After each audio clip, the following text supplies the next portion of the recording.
You know that feeling when your cat finally curls up next to you after ignoring you all day, and suddenly the entire world just quiets down.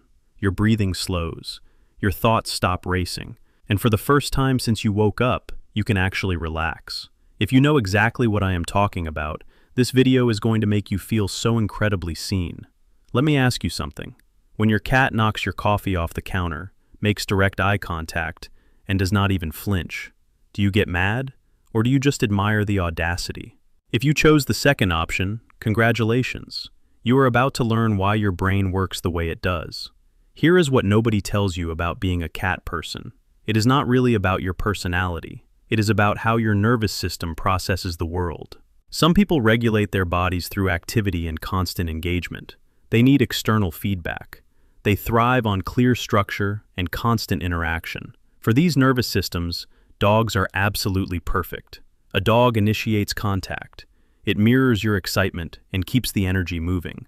But other nervous systems are wired differently. They regulate through stillness. They find balance through predictability. And most importantly, they heal through the complete absence of pressure. A cat does not rush toward you to discharge energy. Instead, it settles into a space, and it lets you settle with it. There is no demand for you to respond, no pressure to perform, no need to manage someone else's emotional state. For people whose nervous systems spend most of the day anticipating problems and self-monitoring, this quiet presence is everything. When someone says they do not like dogs because they are too much, they are really describing overstimulation.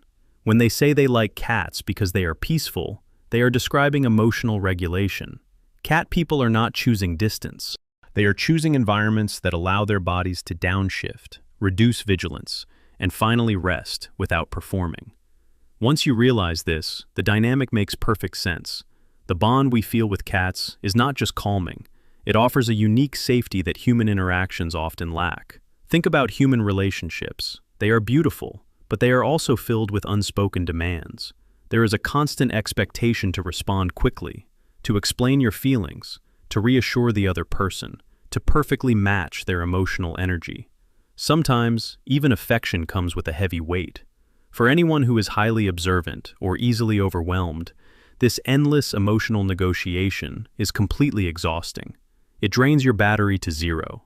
Cats simply do not operate like that. A feline never assumes it has unlimited access to your time. Its affection is a gift, never an obligation. When a cat chooses to curl up on your lap, it brings no expectations for conversation or eye contact. You do not have to put on a brave face or act a certain way. And when it decides to leave, it does not ask for permission or require an explanation. This beautiful respect for boundaries creates a very rare kind of magic. It is connection without intrusion. You get to be intimately close to another living being, entirely as you are, without having to say a single word. With a cat, affection is never guaranteed. It must be earned. You build this trust slowly, through careful attunement. You learn to read the quietest, most subtle signals, a gentle flick of the tail, a slight shift in posture, the steady rhythm of their breathing. Over time, this creates a relationship rooted deeply in respect rather than control. Consent is the absolute center of this dynamic, and for anyone who has ever experienced boundary violations of any kind, this matters more than words can say. It is profoundly healing. Cats teach us through their behavior that love does not require constant proof or forced closeness. And only when your boundaries feel completely protected does your nervous system finally lower its guard. Only then is your body truly ready to receive its next, very special kind of medicine. Before conscious thought even happens, before an emotion even has a name, there is biological regulation. And cats have a secret weapon for it, the purr. A cat's purr operates at low, rhythmic frequencies that your nervous system instinctively responds to. Before you even realize you are comfortable, your body begins to slow down. Your muscle tension softens. Your stress hormones drop.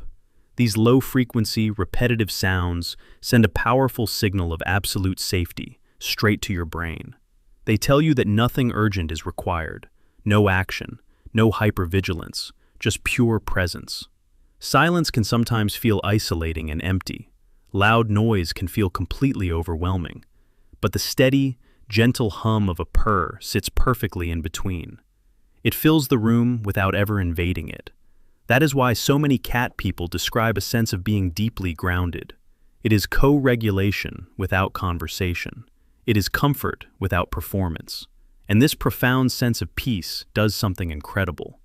Because that rhythmic purr does not just soothe a tired heart, it also creates an invisible shield, protecting the delicate focus of your mind. Now, about that intelligence thing. Yes, research shows cat lovers often score higher on cognitive tests. But it is not because cats magically make you smarter. It is simply because certain personality traits naturally cluster together. People who are more introverted tend to spend more time in solitary intellectual pursuits, reading, writing, or just quietly contemplating the complexities of life, all while a cat purrs softly on their desk. But here's the real reason why cats and deep thinkers go together so perfectly. Deep thinking requires uninterrupted attention. Reflection, creativity, and complex problem-solving all depend on long, unbroken stretches of mental quiet. Cats do not interrupt. They simply coexist alongside your focus without demanding it. They do not pull your attention outward or require your ongoing engagement. Their presence fills a room without fragmenting your thoughts. They sit with you in the silence, guarding your mental space. This is exactly why so many writers, artists, and thinkers have always gravitated toward cats. It is not about boosting intelligence. It is because cats protect the very conditions that intelligence needs to function. Modern culture often treats solitude as a problem to fix. Quiet is usually framed as loneliness. But for cat people, quiet is a sanctuary. It is the exact place where clarity forms. And in that protected sanctuary, a strange biological instinct makes us want to protect them in return. There is a fascinating biological reason why a cat can make you feel an almost irrational urge to protect it. Even though a cat is an efficient, solitary predator, your brain reacts to something scientists call the baby schema. Just look at a cat. It has large eyes relative to its face, a rounded head, a small nose, soft, gentle movements. When your brain detects these specific features, it instantly releases caretaking impulses before your conscious thought even has time to intervene. When a cat looks up at you, your brain registers an infant, not a hunter. For many cat people, this dynamic feels incredibly safe because it is entirely one-directional. Caring flows outward, without the heavy expectation of constant reciprocity. The cat does not ask you to be cheerful. It does not require reassurance. It does not constantly monitor your mood. For people who learn to keep their emotions contained early in life, nurturing a creature that does not intrude is a profound relief. It allows you to experience closeness without the fear of emotional overload. But perhaps the most profound thing about being a cat person is this. It was never really just about cats. It has always been about the kind of nervous system you have, and the kind of world where it feels safest. If you are drawn to cats, it does not mean you are distant. It does not mean you are disconnected from people. It means you are wired for subtlety. You are wired for presence without pressure. In a culture that is constantly obsessed with being needed, being essential, and being loudly validated, cat people have chosen something entirely different. We love creatures that do not actually need us, and honestly, that is revolutionary. We have chosen to love a being that stays by our side, not out of dependency, but out of pure preference. So, the next time your cat ignores you for 6 straight hours and then suddenly demands your immediate attention, remember this: you are not just a cat owner. You are someone whose nervous system finally found exactly what it needed to function without burning out. Your cat did not just choose you. Your body and your beautifully complex mind chose your cat.